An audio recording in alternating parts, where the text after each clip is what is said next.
We often focus on the big heroes in Fallout, right? The lone wanderer, the sole survivor stepping out of the vault ready to, save the world or find their kid. Right, the main quest stuff. Yeah. Big picture. Exactly. But if you really want to get under the skin of the Fallout universe, especially the Capital Wasteland from Fallout 3, Yeah. wow, you have to look past the hero. Yeah, you need to look at everyone else just trying to survive. And honestly, the most striking part of that for me is the kids. Oh, absolutely. The Capital Wasteland is just brutal. It forces children into these impossible situations, making them grow up way too fast. Survival, guardianship, even leadership roles. It really is a gauntlet. Forget a simple Yeah. adventure sandbox. Fallout 3's DC is all about harsh choices and moral compromises. It just strips away innocence layer by layer. Kids end up as caretakers, leaders sometimes worse. The emotional toll is huge. And that's exactly what we're diving into today. This is going to be a massive lore breakdown. We're digging into everything. Total immersion is the mission here. We're talking in-game dialogue, official character profiles from Bethesda, developer notes if we can find reliable ones, and really scrutinizing the dialogue trees and mechanics from both Fallout 3 and Fallout 4. Yeah, we're trying to piece together the cohesive truth from all these sometimes conflicting sources. We're focusing on these young survivors and the adults around them. The adults, or what do the kids call them? Mungos, which apparently comes from humongous. Yeah. Because adults are big and clumsy from a kid's perspective in Lamplight. Right, the Mungos. And they're either these really questionable guardians, sometimes reluctant, or just outright betrayers. So think of this as like the ultimate lore video deep dive on this specific, often overlooked aspect of the Capital Wasteland. We're aiming for maximum detail. We've got a lot to cover. Competing fan theories about some really murky figures, the mechanics of child-run settlements, which are fascinating in themselves. And just the stark reality of the choices these kids face. We're going to break down every concept, every implication. So where do we start? There's so much. Let's start somewhere that seems relatively safe, but really isn't when you scratch the surface. It has this really unsettling domestic ambiguity. Let's start in Megathon. Okay, Megaton. The town built around the unexploded nuke makes sense, and we're focusing on who specifically. The relationship between Billy Creel, an adult resident, and his young ward, Maggie. Ah, yes. Billy Creel. He seems friendly enough on the surface, right? Just Yeah. another settler trying to live his life next to, potential atomic annihilation. Exactly. Seems perfectly ordinary. But almost right away, the game signals that something's off. There's this discomfort, this suspicion that hangs around him and Maggie. It's really palpable when you talk to Maggie, isn't it? Especially if you ask about Billy. Oh, totally. Her body language, the way she speaks, she gets really uncomfortable. There are these awkward pauses. She avoids eye contact. That right there tells you this isn't your typical guardian-child dynamic. There's something she's hiding or dealing with.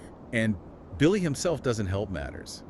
His dialogue can be, well, really suspect. It feels forced sometimes. You're talking about that one line, aren't you? The one that everyone points to. Yeah. He says, Maggie keeps me on the straight and narrow. Ha ha ha. It's like that laugh. It's so tacked on and nervous. It just screams, I'm hiding something. Exactly. And it throws open the door to so much speculation. What is the straight and narrow he's being kept from? Right. What was he before Maggie came along? Players have argued about this for years. Does it mean he was a genuinely bad dude? Like a raider? Maybe even a killer? And Maggie is his conscience. His reason not to slip back into that life. That's one possibility. Kind of a redemption arc, maybe. Maybe. Or, and this is the much darker interpretation that the game definitely hints at, even if it never outright confirms it, is that laugh trying to cover up something much worse, something current involving Maggie. The implication, the one people whisper about, is maybe a role like a concubine, and he's trying to just joke it away. Ugh. Yeah, that's heavy. And Fallout doesn't shy away from incredibly dark themes, so it's not entirely out of the realm of possibility within the game's world. It's not. But the main fuel for the suspicion that Billy is specifically a criminal, someone with a violent past, comes from elsewhere in Megaton. You mean Colin Moriarty? Bingo. Moriarty. The classic wasteland information broker, always looking for leverage, always sniffing out secrets. Total slimeball. He runs the saloon, knows everyone's business. If there's dirt, he probably has it. And he does. If you're skilled enough, or maybe just lucky enough, to hack into his personal computer terminal. Which, let's be honest, hacking terminals in Fallout is basically mandatory. You always find something juicy. Always. And on Moriarty's, you find this critical piece of lore. It's just a small entry, a tidbit. What does it say? It basically suggests that Billy Creel was involved in the death of Maggie's parents. Either he killed them himself, or he was part of the raider gang that did it. Okay, wow. That is concrete. Well, as concrete as things get for Moriarty. Right. And Moriarty isn't the type to just sit on information like that for no reason. He doesn't trust anyone. He's holding on to that, maybe compiling more. He's waiting. Waiting for the right moment to use it as leverage. For caps or favors or just to control Billy. Exactly. So this paints Billy not just as some vaguely sketchy guy, but potentially as a documented murderer actively hiding out in plain sight right in the middle of Megaton. So this feeds into what you called the raider theory. Yeah, that's the most common and, frankly, well-supported theory based on the evidence we have. The idea is that Billy and Jericho, The other guy in Megaton, who openly admits he used to be a raider. right, they were likely part of the same crew. Went out raiding, hit a homestead, killed Maggie's parents during the attack, And Billy found Maggie. possibly hiding, maybe under a bed, terrified. And in that moment, maybe he felt something, guilt, a sudden need for redemption. Maybe just saw a chance to leave that life behind. So he took her in. Not out of pure goodness, but more like a reaction, a desperate move. That's the theory. It would explain why he's so cagey, why he seems to want Maggie kept away from Jericho, who obviously knows the truth. And definitely away from Moriarty, who's holding the evidence over his head. Exactly. He's constantly on edge, trying to build this new life, maybe using Maggie as a kind of shield, a visible sign that he's changed. It's a coherent narrative. It fits the pieces we have. It does. But, and this is classic Fallout, the game doesn't just leave it there. There's counter evidence. Things that really challenge that purely dark interpretation, especially the really dark one, the predator angle. Okay, so what pushes back against it? A big piece comes if you, the player, have the child at heart perk. Ah, right. That perk changes how kids react to you, doesn't it? Makes them see you as trustworthy. Exactly. It unlocks unique dialogue options with children. It signals you're safe, not like other mungos. The fact that specific crucial info is locked behind this perk feels very intentional by the developers. So what does Maggie say if you have child at heart? She trusts you enough to tell you about Billy's secret stash, his safe. It's hidden under the floorboards in his house, beneath one of those orange hazard cones. She tells you where his valuables are hidden. Yeah. That implies a pretty significant level of trust, right? Would someone being actively exploited or abused reveal a secret that important? Something that could get her guardian killed if the wrong people found out? It's difficult to reconcile. That's a really strong point. Revealing the safe location feels intimate, trusting. And there's more. Something even more compelling, maybe. It's a piece of ambient dialogue players can overhear. Randomly, sometimes. Oh, is it? The conversation between Billy and Maggie usually happens near Moira Brown's Craterside Supply. Maggie asks Billy if they could finally have that talk about boys. She's a big girl now. Oh, the puberty talk. How does Billy react? Not sinisterly, not coldly. He gets completely, hilariously flustered. Total parental embarrassment. Really? Yeah, he deflects like crazy. Tells her to go ask Moira Brown. Moira. The one writing the Wasteland survival guide who thinks hitting bombs causes pregnancy with death claws. That's the one. He panics and basically pushes her towards the absolute least qualified person in Megaton for sex education. Okay, that paints a very different picture. It really does. The sheer awkwardness, the immediate deflection to Moira of all people, it strongly suggests a non-sexual, purely caretaker, maybe father-daughter type dynamic. Why would a victim ask their abuser for dating advice? It doesn't track. Exactly. It heavily leans towards the idea that Billy is her guardian, and the big secret he's hiding is the murder of her parents, a past crime, rather than any kind of ongoing abuse. So the ambiguity remains. Is he a redeemed killer using Maggie as his anchor to stay good? Or just a murderer terrified of being exposed by Moriarty or Jericho? That's the core tension. The game leaves it for you, the listener, the player, to puzzle over. Is redemption possible? What does guardianship even mean in this world? It's a fantastic, unresolved ethical knot. It really makes you question appearances in the Wasteland. The difference between a man seeking redemption, however flawed, and something much worse. Okay, so from that moral gray zone in Megaton, where do we go next? Let's shift gears to something less ambiguous, but maybe even more tragic. Pure survival against the odds and the weight of choice. Let's talk about Brian Wilkes. Yeah, Brian Wilkes from Greatitch, the little boy from those quests with the giant fire ants. That's him. He's just 8 years old when you find him, the only survivor of Greatitch after the fire ants wiped everyone else out. His father, Fred Wilkes. Yeah, died protecting him, right? Yeah, died fighting off the ants. When you first encounter Brian, he's hiding under a demolished car. He's completely exhausted, traumatized, and he delivers that absolutely gut-wrenching line. I'm too tired to cry anymore. Yeah, just devastating. Tells you everything about the level of stress and burnout he's endured. Just an 8-year-old kid. And his dad, Fred. What do we know about him? The game portrays him as strict, definitely, but also loving. He clearly tried to prepare Brian for the dangers of the wasteland.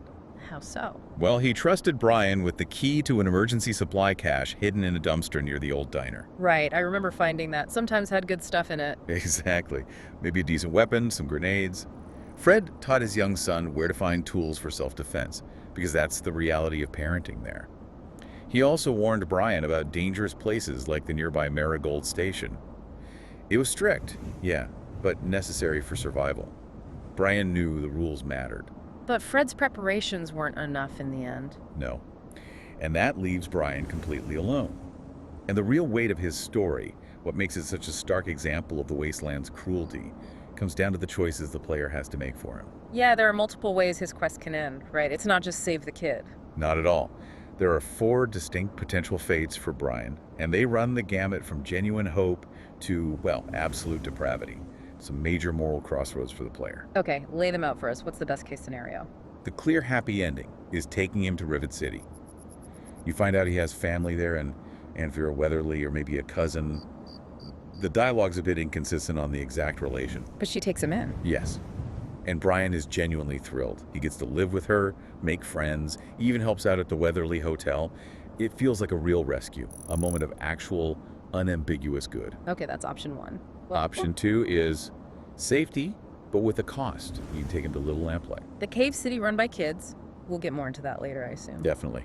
Mayor McCready, the kid in charge there, agrees to let Brian stay. But it's not easy. Brian has to pull his weight, contribute to the community, and even though he's physically safe from the ants, the game mentions he still suffers from regular, terrible nightmares about them. So survival achieved, but the trauma lingers. He's safe, but not healed. Pretty much. It's a compromise. Then there's option 3, miserable solitude. What happens there? This happens if you deal with a fire ant problem in Greatitch, but then, just don't find Brian a home. You basically abandon him. Seriously, you can just leave him. Yep. He ends up staying alone in Greatitch, living in one of those Pulaski preservation shelters, just surviving day to day, miserable, surrounded by the ruins and the memory of his father's death. Whoa, that's bleak. It's bleak enough that 3Dog, the DJ on Galaxy News Radio, The voice of the wasteland? he actually calls you out on the radio if you do this. Yeah. He'll make a public comment about how the lone wanderer just left that poor kid in Greatitch to rot. It's a public shaming via radio waves for your negligence. Okay, that's bad. But you said 4 options. There's one more. There is.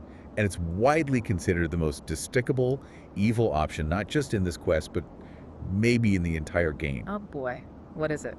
Option 4. You can sell Brian Wilkes to the slavers at Paradise Falls. You can, what, sell an 8-year-old orphan into slavery? For 100 caps, which is practically nothing. Pocket change. That's horrific. Why would anyone... Pure evil playthrough, I guess. The game lets you be truly monstrous. And Eulogy Jones, the slaver boss at Paradise Falls, makes it crystal clear what Brian's fate will be. He says Brian is slated for a future of being broken in and used as a future breeder. Oh my god, I have no words. That's just vile. It's stomach churning. Mm-hmm. And the game forces you to be complicit in a very direct way. How? You don't just hand him over. You, the player character, have to personally put the slave collar on him. You have to physically clamp the collar on this kid. Yes, and often you have to lie to him first. Tell him Paradise Falls is a great place, a safe place, full of fun. Then you betray that trust and collar him. It's a deliberate physical act of betrayal against a traumatized child for almost 0 reward. And 3Dog. Does he comment on that? Oh, absolutely. Yeah. He's utterly mortified. He broadcasts your disgusting choice to the entire wasteland, calling you out for being scum. It's the game's way of marking you as irredeemably evil for that playthrough, at least in that moment. Man, the range of outcomes there is just staggering. From actual hope to the absolute depths. It really highlights the stakes. What does it mean to save someone in the wasteland? What are you willing to do or not do? Okay, before we move on from Brian, wasn't there some kind of weird pop culture reference with him? Ah, yeah. A little bit of dark humor, or maybe just resonance. While he's hiding in that Pulaski shelter, if you talk to him, he says something like, "Now I know what a TV dinner feels like." A TV dinner. Where's that from? It's a direct quote from John McClane in the first Die Hard movie. No way! When he's crawling through the vents. Exactly. That claustrophobic, helpless feeling. It's this incredibly subtle nod, linking Brian's isolation and terror in this tiny metal tube to this iconic action movie moment. That's brilliant and kind of sad. Even in the apocalypse, echoes of pre-war pop culture survive in the strangest ways. It shows how those cultural touchstones linger, even when their original context is completely gone. Okay, so we've seen the isolated victim. Now let's look at the opposite end of the spectrum. Kids creating their own society, completely rejecting the adult world. You mean Little Lamplight, the underground city run by kids. Precisely. Little Lamplight, hidden in the Lamplight Caverns, which seem loosely based on the real Luray Caverns in Virginia. It's a fascinating and kind of horrifying example of child autonomy born from trauma. What's the origin story there? How did it start? It's tied directly to the Great War. When the bombs fell in 2077, a group of 82 elementary school students from Early Dawn Elementary were on a field trip inside the caverns. Trapped underground when the world ended. Jeez. Exactly. They were trapped with their adult chaperones. This is where it gets really dark and forms the basis of their entire ideology. What happened to the adults? According to the kids, like Mayor McCready and Joseph the teacher, the adults either abandoned them immediately, died off through accidents or starvation in the dark caves, or, and this is the really chilling part, they did terrible things. Did terrible things. That's so vague, but sounds awful. Abuse, cannibalism. The game leaves it vague, which is almost worse. But whatever happened, it was bad enough to utterly shatter the children's trust in adults. It convinced them that adults couldn't be relied upon, that they were dangerous, maybe even inherently evil. And that led to their core law. Directly. The fundamental non-negotiable law of Little Lamplight. Adults, mungos as they call them, are not allowed. They are not trusted. And anyone living in Lamplight must leave when they turn 16. They kick their own people out when they become adults. Without fail. It's an absolute rule. Yeah. They see adults or mungos as inherently corrupting. They destroyed the old world. They potentially abused the first Lamplighters. So turning 16 means you're out, go to big town or somewhere else. Staying is not an option. So it's a society perpetually run by children and teenagers. How does that even function? What's the government like? Chaotic, as you might expect. Yeah. They have a mayoralty, an elected position. But the terms are usually incredibly short. How short? Well, there's the legendary story of Princess. Princess. Tell me about Princess. Her real name was Angela. She somehow got herself elected mayor. And her very first act, like immediately after winning, was to try and change her official title from mayor to princess. She wanted to be royalty in an anarchist kid cave. Apparently. Did not go over well. This lasted all of 5 minutes. Robert McCready, who was only 10 at the time but already showing his leadership style, was furious. He saw it as her trying to lord over everyone, violating their whole anti-authority thing. So he walked up and punched her right in the nose. He punched the newly elected princess mayor in the nose. Yep. Ended her reign immediately. Yeah. And that's how she got her permanent nickname, Princess. It also sort of cleared the way for McCready. Because he then became mayor. And stayed mayor for 3 whole years, starting at age 10, which was an incredibly long time in Lamplight politics. It showed he had the toughness, the smarts, maybe the intimidation factor to keep things stable. Hence his delightful self-proclaimed title. Mayor for fucking life. Yeah. Perfectly captures that foul-mouthed, cynical kid persona he had back then. So besides the revolving door, or punch nose, of mayorship, what other structures do they have? How do they actually survive? It's surprisingly organized in some ways, despite the anarchy. They have key roles filled by older kids, like Joseph. Who's Joseph? He's usually the oldest resident, around 15, getting close to having to leave. He acts as their teacher and historian. He holds actual classes, voluntary ones, teaching reading, math, survival skills, using old textbooks and holotapes they scavenged, probably from near Vault 87. He's trying to preserve knowledge before he gets kicked out. Exactly. Passing on what he knows before his time is up. It's kind of poignant. And then there's Lucy. Lucy the doctor. She's just a kid too, right? Yeah, she's only 11 in Fallout 3, but she's their medical expert. Learned everything from an older kid named Red, who left before the game starts. Apparently, Lucy was already the main doctor by age 7. 7 years old and patching up wasteland injuries. That's insane. She's incredibly capable. The game mentions she actually saves McCready's life after a bad cave-in. That's probably why they're so close.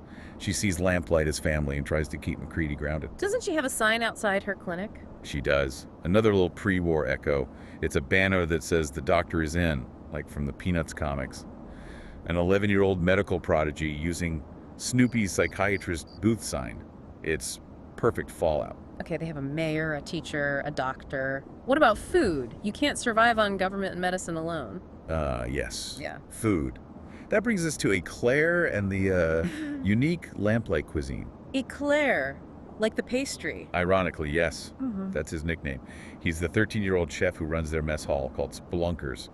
Yeah. He got the nickname after apparently trying and failing spectacularly to make an actual eclair out of. Yeah. Well, out of what they usually eat. Which is, don't keep me in suspense. Cave fungus. That's pretty much the staple food source. They scrape it off the cave walls. Eclair would strongly disagree with you. He's constantly miserable about it. His main job is trying to make this stuff edible. He describes it as tasting terrible, specifically like toenails. Appetizing. He says his whole job is just trying to take the stink off it, using whatever spices or other bits he can scavenge. He's in a constant battle against bad taste and low supply. Is there enough? Fungus doesn't sound very calorie dense. That's his constant worry. But there's a really macabre piece of lore connected to where the fungus grows best. Oh, where's that? Eclair mentions, almost casually, that the fungus seems to grow thickest in these pools. Pools where the very first lamplighters supposedly dumped the bodies of the mungos, the adult chaperones who did terrible things. Wait, they're eating fungus that grows best on the corpses of the adults they rejected. That's the implication. Their literal sustenance, the foundation of their survival, is derived from the death and decomposition of the very adults whose failure and betrayal created their society in the first place. Wow. The irony is thick. Like cave fungus, probably. They survive by consuming the remnants of what they hate. It's a staggering piece of environmental storytelling, and it fuels Eclair's constant anxiety. When you, the lone wanderer, show up, He sees you as another mouth to feed. instantly, he calls you another pair of choppers, draining their limited resources, even if you do something heroic, like rescue some Lamplight kids who got kidnapped by slavers. Which you can do, right, from Paradise Falls. Yes, Eclair is thankful for like a second, and then immediately complains that now he has 3 more hungry mouths to feed. He's the embodiment of their survival anxiety. Does he trade at all? Or just complain? He does trade, reluctantly. He's a vendor. You can trade scavenged meat or chems like Buff Out for his toenail fungus, but only if Mayor McCready gives the okay. And doesn't Eclair have something physically distinctive? Yeah, he's missing an eye. Another kid, Bumble, claims a monster from Vault 87 bit it out. Eclair seems to have a dark sense of humor about it, though. Tells the player to keep an eye out when they leave. Charming. Okay, so this environment, anarchist, isolated, surviving on corpse fungus, ruled by cynical kids, it's got to sheep people intensely. Absolutely. And it's the perfect crucible to forge the kinds of leaders we see emerge from the Capital Wasteland. Which brings us neatly to 2 major figures whose childhoods define their later paths. Robert McCready and Arthur Maxon. McCready, the foul-mouthed mayor himself, and Maxon, the Brotherhood of Steel prodigy, both started as kids in Fallout 3. Exactly. And their journeys into adulthood, particularly McCready's appearance in Fallout 4, showed just how profoundly those early experiences shaped them. Let's start with McCready. His transformation between the games is pretty stark, right? Night and day. Yeah. In Fallout 3, he's the kid we just discussed. Belligerent, swears constantly, mayor for fucking life, threatening grave urination. Classy. He's tough, cynical, already a crack shot with a rifle by age 10, because he learned survival meant hitting things from far away. He's the epitome of that forced aggressive maturity needed to run Lamplight. And then 10 years later in Fallout 4 in the Commonwealth. He's completely different. He's 22 now. He's reserved, almost quiet, noticeably polite even. He uses sarcasm instead of profanity. Why the change? Did he just grow up? It's more specific than that. The game reveals he made a promise. He has a son, Duncan, and he promised Duncan he would try to be a better person, which included cleaning up his language. His maturity now isn't just age, it's driven by paternal responsibility. He has a son. What happened after Lamplight? His adult life is pretty tragic, honestly, Yeah. and filled with guilt.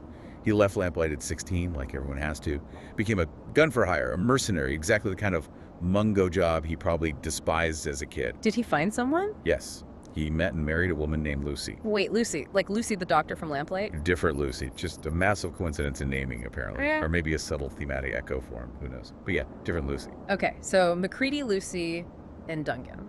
And their son, Duncan. But MacCready was ashamed of being a mercenary. He lied to Lucy, told her he was a soldier, fighting for something more noble. She even gave him a little wooden toy soldier as a keepsake before he left on one job. He still carries it. Oh man, that lie. Did it come back to bite him? Horrifically. They were living in an old metro station, temporarily. MacCready didn't realize he was infested with feral ghouls. Oh no. While he was maybe out scavenging or on a job, they attacked. Lucy was killed, torn apart right in front of him as he returned. He barely managed to grab Duncan and escape.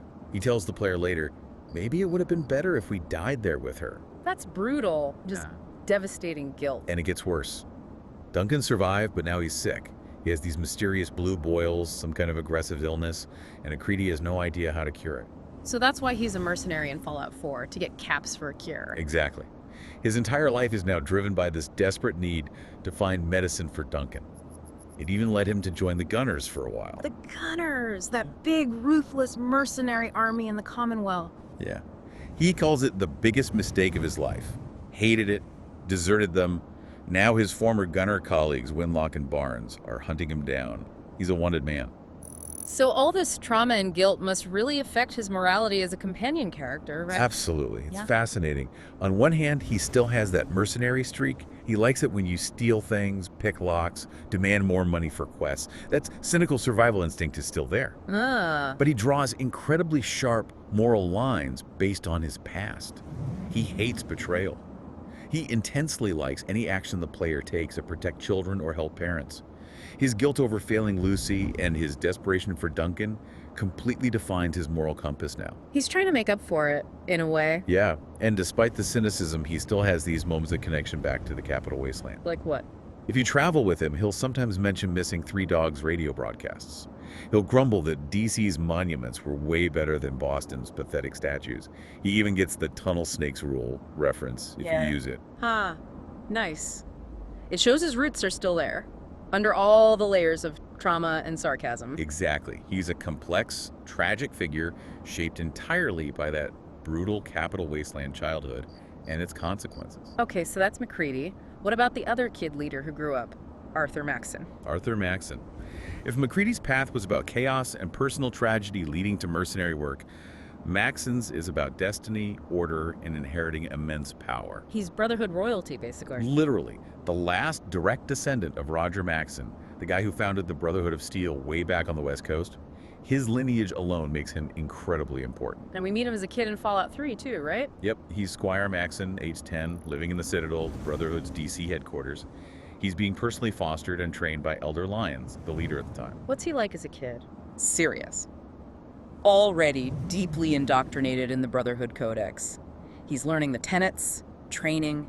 He's cautious of outsiders, even the lone wanderer. He recites lines about shielding yourself from non-members. He's basically a child soldier in training, already thinking like a Brotherhood zealot. And then, just like MacCready, fast forward 10 years to Fallout 4. And the transformation is stunning. He's only 20 years old in 2287, but he's not Squire Maxon anymore. He's Elder Maxon. Elder.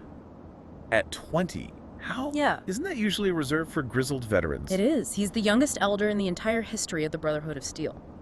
And it wasn't just handed to him because of his name. He earned it through some serious accomplishments. Like, what did he do between 10 and 20? The biggest thing, by the time he was just 16, he brokered peace with the Brotherhood outcasts. The Outcasts. They were the ones who split off from Elder Lyons, right? Because they thought Lyons was too focused on helping people instead of hoarding technology.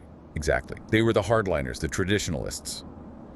Lyons' focus on protecting DC settlers was a betrayal of the Brotherhood's original mission, in their eyes. Maxon somehow managed to convince them to rejoin the main East Coast chapter. At 16, how did he pull that off? The game doesn't give specifics, but it implies sheer force of will, diplomatic skill, and probably appealing to their shared hatred of super mutants and other threats.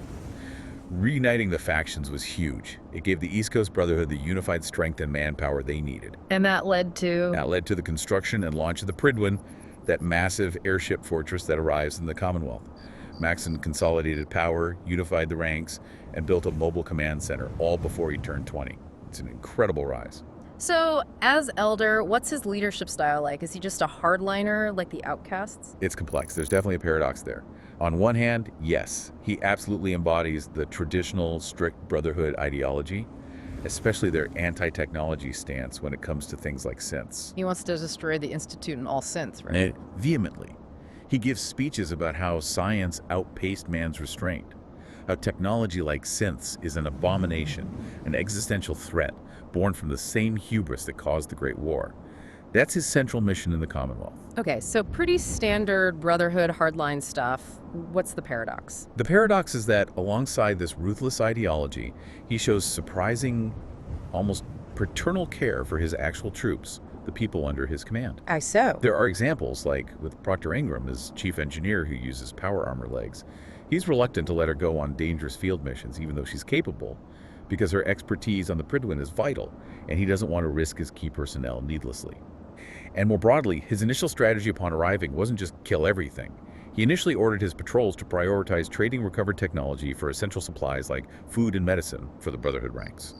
Violence was a tool, but survival and strengthening his forces came first. So, pragmatic, even while being ideologically rigid. That's different from the West Coast Brotherhood we hear about, who seem more isolationist and aggressive. Exactly. He learned from Elder Lyon's focus on the region, but combined it with the traditional mission. He's a blend. Strategic, cares for his people in his own way, but utterly ruthless when it comes to perceived technological threats like synths. And the game leans into his destiny angle pretty hard, doesn't it? Oh yeah, the naming is super deliberate. Arthur Maxon. His airship, the Prydwen. King Arthur and his legendary ship, Prydwen, from Welsh mythology. Precisely. It frames him as this quasi-mythical figure destined to reunite the Brotherhood, like Arthur uniting Britain, and impose a new steel-enforced order on the wasteland. He's the fulfillment of his ancestors' vision, forged in the Citadel to lead. So Maxon and McCready, they really are two sides of the same Capital Wasteland coin, aren't they? Both forced into leadership young, both shaped by the absence or failure of adult. Absolutely. Maxon inherited a structure, a legacy, a doctrine. He was trained for command within a powerful organization. McCready had to seize leadership through sheer grit in an anarchic environment, then spent his adulthood grappling with the personal fallout, literally, of his choices and failures. It really shows the sheer range of what childhood even means in that setting. It's not one experience. Not at all. We've covered such a spectrum today. You've got Brian Wilkes, totally isolated, his fate hanging entirely on the player's moral choices, from salvation to literal slavery. Then you have the collective survival of Little Lamplight.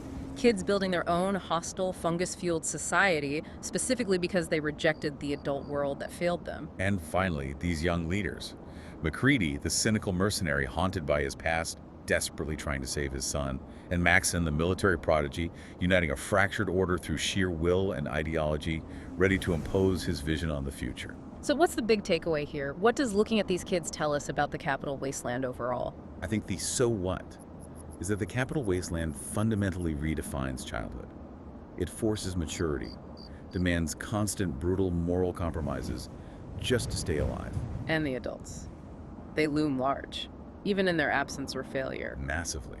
Whether it's a mysterious potential murderer like Billy Creel, a loving but dead father like Fred Wilkes, or the unnamed, treacherous Mungos of Lamplight's past, their actions or inactions leave these incredibly powerful legacies. Legacies that forge the next generation into leaders, survivors, mercenaries, or victims. It seems like the old definitions of good parenting just don't apply anymore. It's not about nurture in the traditional sense. Not really. In the ruins, maybe the most you can ask of an adult or even a kid thrust into an adult role is just keeping the others alive.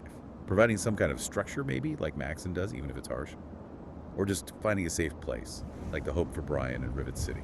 Which brings us to a final thought for you, the listener, to chew on. We've seen kids like McCready and Maxon forced to take charge because the adults failed. They stepped into that vacuum. But look at the result. McCready's cynicism, his comfort with crime, Maxon's ruthless, almost fanatical drive to destroy synths, his willingness to use overwhelming force. So the question is that ruthlessness, that cynicism, just a necessary adaptation? Is it the only way to survive and lead effectively in a world that broken? A kind of necessary evil? Or is it proof that the toxic legacy of the adults, the Mungos who messed everything up, is ultimately inescapable? Does their failure inevitably poison the next generation, even when that generation tries to build something different? Is that harshness just the scar tissue of their upbringing, doomed to repeat the cycle? You decide.